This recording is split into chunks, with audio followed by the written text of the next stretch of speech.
स्वागत है आपका हमारे YouTube चैनल बाइक रसारजे में। दोस्तों कैसे हैं आप सब। उम्मीद करता हूं कि आप सभी बहुत ही अच्छे होंगे, बिल्कुल स्वस्थ होंगे। दोस्तों आज की इस इंटरेस्टिंग वीडियो में हम बात करने वाले हैं ऑल न्यू होंडा SP 125 का down payment and finance details. जी हाँ दोस्तों, यदि आप इस बाइक को फाइनेंस में लेना चाहते हैं, लोन पर लेना चाहते हैं, EMI पर लेना चाहते हैं तो भाई ये वीडियो आपके लिए बहुत ही स्पेशल है। इस वीडियो में हम आपको डाउन पेमेंट से लेकर EMI तक यानी एक साल के लिए यदि आप इस बाइक को फाइनेंस करवाएंगे तो यहाँ पे आपको पर मंथ की EMI यहाँ पे कितना लगेगी और एक साल में एक्स्ट्रा पैसा कितना लगेगा ये भी हम आपको बताएंगे। और 2 साल के लिए यहाँ पे आप इस बाइक को फाइनेंस करवाते हैं तो भाई 2 साल में यहाँ पे आपको EMI कितना लगेगी और 2 साल में एक्स्ट्रा पैसा कितना लगेगा ये भी हम आपको बताएंगे। और 3 साल का भी हम बताएंगे, यानी 12 महीना, 24 महीना और 36 महीना। और बाइक फाइनेंस कराने के लिए कौन कौन सी डॉक्यूमेंट्स की नीड पड़ती है, कौन कौन से यहाँ पे आपको डॉक्यूमेंट्स देना है, सारी डिटेल्स इस वीडियो में हम बताने वाले हैं। तो भाई बिना किसी देरी के वीडियो को स्टार्ट करते हैं। वीडियो को लाइक, चैनल को सब्सक्राइब जरूर कर ले मेरे भाई, क्योंकि बाइक से रिलेटेड इस चैनल पर वीडियोस मिलती रहती है। देखिए सबसे पहले हम बात करेंगे इस बाइक के प्राइस के बारे में। जी हाँ दोस्तों, इसका ऑन रोड शोरूम प्राइस है होंडा SP 125 का ऑन रोड शोरूम प्राइस है 1,10,000। जी हाँ दोस्तों, इसका ऑन रोड शोरूम प्राइस कितना है 1,10,000। यदि आप इस बाइक को कैश में लेंगे तो भाई यहाँ पे आपको 1,10,000 यहाँ पे आपको पे करना पड़ेगा और आराम से इस बाइक को आप कैश में ले सकते हैं। तो भाई सवाल यहाँ पे आता है, जैसे कि आपने टाइटल और थंबनेल में देखा कि भाई 40,000 जमा करें और 1 साल से लेकर यहाँ पे 3 साल तक का किस्त का स्कीम है। तो जी हाँ दोस्तों, 40,000 डाउन पेमेंट पर मैं 1 साल से लेकर यहाँ पे 3 साल तक का किस्त का स्कीम बताऊँगा, क्योंकि आप पूरा डिटेल बिल्कुल बारीकी में समझेंगे। तो चलिए शुरू करते हैं। तो भाई बाइक फाइनेंस करने के लिए कौन कौन सी डॉक्यूमेंट्स की नीड पड़ती है ये हम सबसे पहले आपको बता देंगे। तो भाई बाइक फाइनेंस करने के लिए सबसे पहले आपको यहाँ पे आधार कार्ड लगेगा, सेकंड में पैन कार्ड। अगर आपके पास पैन कार्ड नहीं है तो भाई वोटर ID कार्ड लाएं, उससे भी आपको यहाँ पे बाइक फाइनेंस हो जाएगा। तो भाई यहाँ पे 2 डॉक्यूमेंट्स की ज़रूरत पड़ती है, ठीक है।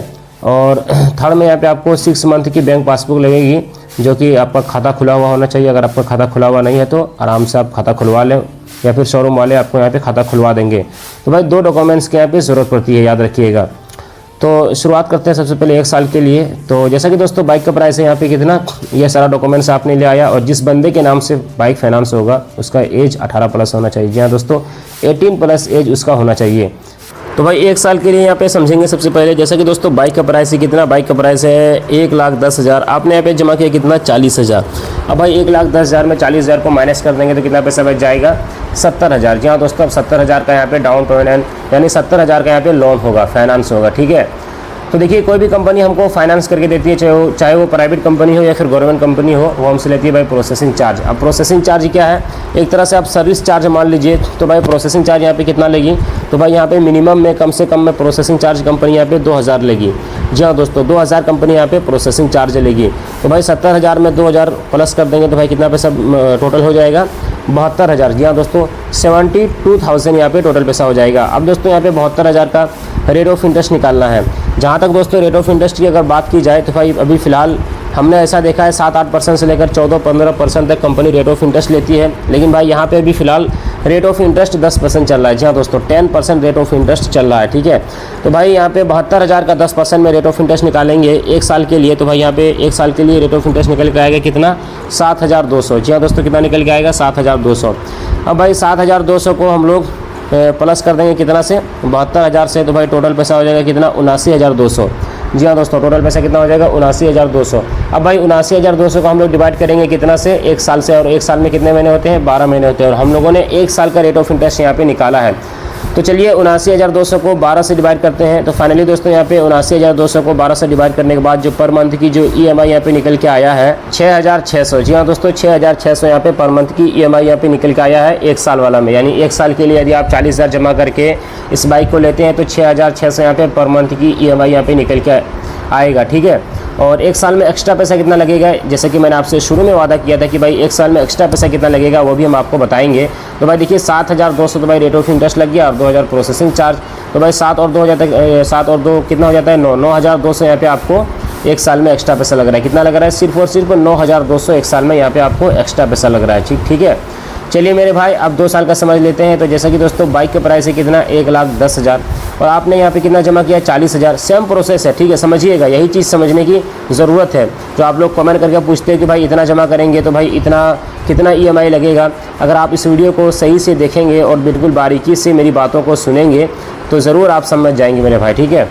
तो एक साल वाला में कितना यहाँ पे आपको EMI लगेगा 6,600 यानी 6600 रुपया। और एक साल में एक्स्ट्रा पैसा कितना लगेगा, कितना लगा यहाँ पे 9,200, ठीक है, 40,000 जमा करके। अगर डाउन पेमेंट आपका ज़्यादा रहा, 50,000 रहा, 60,000 रहा, तो भाई EMI और भी कम हो जाएगा और रेट ऑफ इंटरेस्ट और भी आपको यहाँ पे कम लगेगा। और EMI अगर आपका कम रहा, 30,000 रहा, 35,000 रहा, तो थोड़ा सा EMI भी यहाँ पे बढ़ जाएगा और रेट ऑफ इंटरेस्ट भी थोड़ा सा यहाँ पे बढ़ जाएगा। चलिए अब 2 साल का समझते हैं। तो जैसा कि दोस्तों बाइक का प्राइस है कितना, यहाँ पे 1,10,000 बाइक का प्राइस है। आपने यहाँ पे जमा किया कितना 40,000। अब भाई 1,10,000 में 40,000 को माइनस कर देंगे तो कितना पैसा बच जाएगा 70,000। अब भाई 70,000 में प्रोसेसिंग चार्ज ऐड करना है 2,000, तो भाई टोटल पैसा कितना हो जाता है 72,000। अब भाई 72,000 का रेट ऑफ इंटरेस्ट निकालना है 10% में। एक साल के लिए भाई यहाँ पे रेट ऑफ इंटरेस्ट अगर 10% में निकालेंगे 72,000 का, तो भाई 7,200 आता है।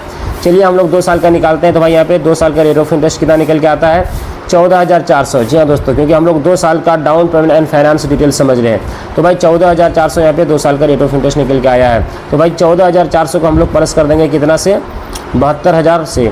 तो भाई यहाँ पे 14,400 प्लस 72,000 टोटल पैसा हो जाता है भाई 86,400। जी हाँ दोस्तों, टोटल पैसा कितना हो जाता है 86,400। अब भाई 86,400 को हम लोग डिवाइड करेंगे कितना से, हम लोग यहाँ पे 24 से डिवाइड करेंगे और 2 साल में 24 महीने होते हैं, क्योंकि हम लोग 2 साल का आप समझ रहे हैं, ठीक है। तो भाई 2 साल में 24 महीने होते हैं और एक साल में 12 महीने होते हैं, अच्छी तरह आपको पता है। तो चलिए यहाँ पे 86,400 को 24 से डिवाइड करते हैं, तो फाइनली दोस्तों यहाँ पे 86,400 को 24 से डिवाइड करने के बाद पर मंथ की जो यहाँ पे EMI निकल के आया है 3,600। जी हाँ दोस्तों, 3,600 यहाँ पे पर मंथ की EMI यहाँ पे निकल के आया है। जी हाँ दोस्तों, 3,600 यहाँ पे पर मंथ की EMI निकल के आया है 2 साल वाला में, ठीक है। और 2 साल में एक्स्ट्रा पैसा कितना लगा ये भी हम आपको बता देते हैं भाई। 2 साल का रेट ऑफ इंटरेस्ट 14,400 यहाँ पे रेट ऑफ इंटरेस्ट निकल के आया है और 2,000 प्रोसेसिंग चार्ज जो कि 70,000 में जुड़ा है, ठीक है। तो भाई यहाँ पे टोटल पैसा कितना हो जाता है 14,200, 16,400 यहाँ पे आपको 2 साल में एक्स्ट्रा पैसा लग रहा है। और 2 साल में EMI कितना 3,600 और एक साल वाला में EMI कितना 6,600, याद रखिएगा मेरे भाई, ठीक है। चलिए अब 3 साल का समझते हैं। जितना ज़्यादा दिन का आप बाइक फाइनेंस करवाएंगे उतना EMI यहाँ पे आपको कम लगेगा और रेट ऑफ इंटरेस्ट ज़्यादा लगेगा। और जितना कम दिन का आप यहाँ पे बाइक फाइनेंस करवाएंगे तो भाई रेट ऑफ इंटरेस्ट कम लगेगा और EMI ज़्यादा लगेगा। ध्यान से सुनिए मेरे भाई। तो चलिए अब 3 साल का समझते हैं। जैसा कि दोस्तों बाइक का प्राइस है 1,10,000, आपने यहाँ पे जमा किया 40,000। आप भाई 1,10,000 में 40,000 माइनस कर दिए, कितना पैसा बच गया 70,000। 70,000 में प्रोसेसिंग चार्ज ऐड किए 2,000, टोटल पैसा जाता है 72,000। भाई 72,000 का रेट ऑफ इंटरेस्ट निकालना है डायरेक्ट 3 साल का, क्योंकि हम लोग 1 साल का और 2 साल का रेट ऑफ इंटरेस्ट निकाल के 1 साल वाला EMI और 2 साल वाला EMI हम लोग यहाँ पे समझ चुके हैं। अब हम लोग यहाँ पे 3 साल का EMI समझेंगे, तो जिसके कारण हमें यहाँ पे 3 साल का रेट ऑफ इंटरेस्ट निकालना है 72,000 का 10% में। तो भाई यहाँ पे 1 साल का रेट ऑफ इंटरेस्ट कितना था ये 7,200 2 साल में, और 2 साल में कितना 14,400 और भाई यहाँ पे 3 साल में हो जाएगा 21,600। जी हाँ दोस्तों, 3 साल में रेट ऑफ इंटरेस्ट यहाँ पे कितना निकल के आ जाएगा 21,600। अब भाई 21,600 को हम लोग प्लस कर देंगे कितना से 72,000 से, तो भाई यहाँ पे टोटल पैसा हो जाएगा 93,600। जी हाँ दोस्तों, टोटल पैसा कितना हो जाएगा 93,600। अब भाई 93,600 को हम लोग डिवाइड करेंगे कितना से 3 साल से, और 3 साल में कितने महीने होते हैं 3 साल में भाई 36 महीने होते हैं। तो चलिए यहाँ पे 93,600 को डिवाइड करते हैं 36 से। तो फाइनली दोस्तों यहाँ पे 93,600 को 36 से डिवाइड करने के बाद पर मंथ की जो EMI यहाँ पे निकल के आया है, जी हाँ दोस्तों 2,600 यहाँ पे आपको पर मंथ की EMI यहाँ पे निकल के आया, यानी 2,600 रुपये यहाँ पे पर मंथ की EMI यहाँ पे निकल के आया है 3 साल वाला में, ठीक है। ये 2,600 रुपया और 3 साल में एक्स्ट्रा पैसा कितना लगा ये भी हम आपको बता देते हैं। 1 साल में तो भाई रेट ऑफ इंटरेस्ट कितना था 7,200, 2 साल में 14,400 और 3 साल में 21,600। भाई तो 21,600 रेट ऑफ इंटरेस्ट लग गया और 2,000 प्रोसेसिंग चार्ज, तो भाई 23,600 यहाँ पे 3 साल में एक्स्ट्रा पैसा लग रहा है। कितना 23,600 यहाँ पे 3 साल में एक्स्ट्रा पैसा लग रहा है। और 3 साल वाला में EMI कितना 2,600, 2,600 रुपया। तो मेरे भाई यहाँ पे 1 साल वाला मैंने बताया, 2 साल वाला मैंने बताया। चलिए एक बार मैं आपको फिर से रिपीट करके बता दूँ, हालांकि उतना लंबा चौड़ा जैसे मैंने बारीकी से समझाया वैसे नहीं समझाऊंगा, लेकिन इतना ज़रूर बता दूंगा कि भाई 1 साल में यहाँ पे आपको कितना EMI लगेगा। देखिए 1 साल में 40,000 जमा करते हैं, 10% रेट ऑफ इंटरेस्ट रहता है, तो भाई यहाँ पे आपको 1 साल में EMI 6,600 लगेगा हर महीना, यानी 12 महीने तक। और 1 साल में एक्स्ट्रा पैसा यहाँ पे आपको 9,200 लगेगा। और 2 साल के लिए यदि आप इस बाइक को फाइनेंस करवाते हैं 40,000 जमा करके, तो भाई 10% रेट ऑफ इंटरेस्ट रहेगा। तो भाई यहाँ पे आपको 2 साल वाला में 3,600 रुपया यानी 3,600 पर मंथ की EMI यहाँ पे लगेगी। और 3 साल में एक्स्ट्रा पैसे की अगर बात की जाए तो भाई यहाँ पे 16,400 रेट ऑफ इंटरेस्ट लगा के, प्रोसेसिंग चार्ज लगा के, यानी 16,400 यहाँ पे आपको 3 साल वाला में एक्स्ट्रा पैसा लगेगा, सॉरी 2 साल वाला में। चलिए मेरे भाई आप 3 साल का समझ लेते हैं। तो भाई 3 साल के लिए यदि आप इस बाइक को 40,000 जमा करके ये फाइनेंस करवाएंगे तो भाई 3 साल में यहाँ पे आपको EMI 2,600 यानी 2,600 रुपये पर मंथ की EMI लगेगा। और 3 साल में एक्स्ट्रा पैसे की अगर बात की जाए तो भाई यहाँ पे 23,600 3 साल में एक्स्ट्रा पैसा लगेगा।